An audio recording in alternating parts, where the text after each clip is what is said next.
पुष्कर सिंह धामी के कुशल नेतृत्व में उत्तराखंड की एक और उपलब्धि अपने नाम कर ली है। दावा किया जा रहा है कि उपलब्धि उत्तराखंड के बालक बालिकाओं का भाग्य संवार देगी। क्या है वो उपलब्धि, इस रिपोर्ट के जरिए देखिए। शिक्षा के क्षेत्र में उत्तराखंड में हुआ नई युग का आगाज। नई शिक्षा नीति लागू करने वाला उत्तराखंड पहला राज्य। केंद्रीय मंत्री धर्मेंद्र प्रधान ने की नई शिक्षा नीति की शुरुआत। सीएम धामी बोले, शिक्षा के क्षेत्र में साबित होगी बड़ी सौगात।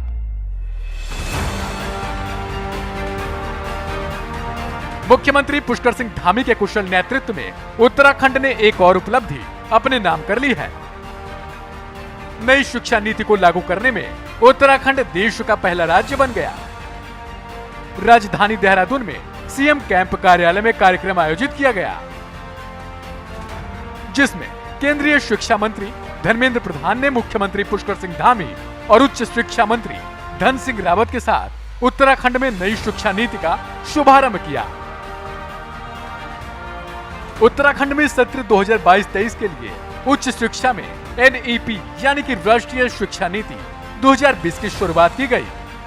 केंद्रीय शिक्षा मंत्री धर्मेंद्र प्रधान ने इस उपलब्धि के लिए मुख्यमंत्री पुष्कर सिंह धामी और उच्च शिक्षा मंत्री धन सिंह रावत की जमकर तारीफ की और दोनों को सुपरसोनिक जेट की उपाधि दे दी। मित्रों, मैं सबसे पहले उत्तराखंड को बहुत बहुत धन्यवाद देता हूं। वो राष्ट्रीय शिक्षा नीति को लागू करने में स्कूल वर्टिकल हो या हायर एजुकेशन वर्टिकल हो, दोनों में देश की अन्य प्रांतों से काफी आगे हैं। मैं उत्तराखंड को बधाई देता हूं। मैं बहुत ही प्रसन्न हूं। उत्तराखंड पहला राज्य है जिन्होंने बाल वाटिका को लागू कर दिया है। एनईपी ने कहा कि धीरे धीरे लागू करो, उत्तराखंड कहां अटकता है। और धामी जी मुख्यमंत्री और धन सिंह जी शिक्षा मंत्री, ये दोनों तो सुपर सोनिक जेट टाइप के लोग हैं। मुख्यमंत्री धामी ने नई शिक्षा नीति को भारत का भाग्य बदलने वाली नीति बताया है और कहा है कि नई राष्ट्रीय शिक्षा नीति भारत के स्वर्णिम भविष्य का निर्माण करेगी। इस शुभ कार्य में उत्तराखंड ऐतिहासिक भूमिका निभाएगा। कश्मीर के अंदर धारा 370 को समाप्त करने का काम भी हमारे देश के यशस्वी प्रधानमंत्री मोदी जी के नेतृत्व में हुआ। अयोध्या में भगवान राम का मंदिर बनने का मार्ग प्रशस्त भी उनके नेतृत्व में हुआ।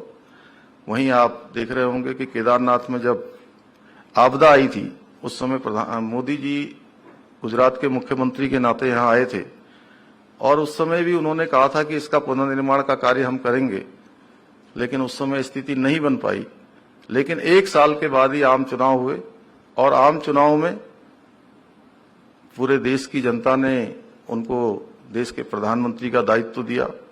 वहीं भगवान जो है शंकर, भगवान भोलेनाथ के जो अनन्य भक्त हैं, उनको वहां पुनर्निर्माण का कार्य सौंपा और आज भव्य केदारपुरी, दिव्य केदारपुरी का स्वरूप हमारे सामने आ रहा है।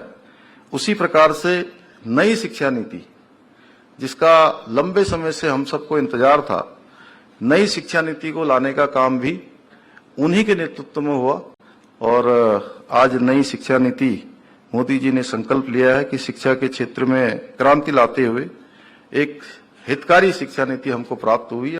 गौरतलब है कि नई राष्ट्रीय शिक्षा नीति प्रधानमंत्री नरेंद्र मोदी का विजन है। राष्ट्रीय शिक्षा नीति के तहत बच्चों को 3 साल से फॉर्मल एजुकेशन से जोड़ा जा रहा है। इसके तहत बाल वाटिका शुरू की गई है। बाल वाटिका में 3 साल सीखने के बाद बच्चा पहली कक्षा में प्रवेश करेगा, तब उसकी उम्र 6 साल होगी। बच्चों को 21 से 22 साल की उम्र तक बेहतर और गुणात्मक शिक्षा के लिए उत्तराखंड को 40 लाख बच्चों का टारगेट लेकर आगे बढ़ना है। मौजूदा वक्त में स्कूली शिक्षा, उच्च शिक्षा, तकनीकी शिक्षा, मेडिकल, पैरामेडिकल और अन्य को मिलाकर उत्तराखंड के पास 35 लाख बच्चों की व्यवस्था पहले से ही है। यानी साफ है कि नई राष्ट्रीय शिक्षा नीति को धरातल पर उतारने के लिए उत्तराखंड को ज्यादा चुनौतियों का सामना नहीं करना पड़ेगा। ब्यूरो रिपोर्ट, हिंदी खबर।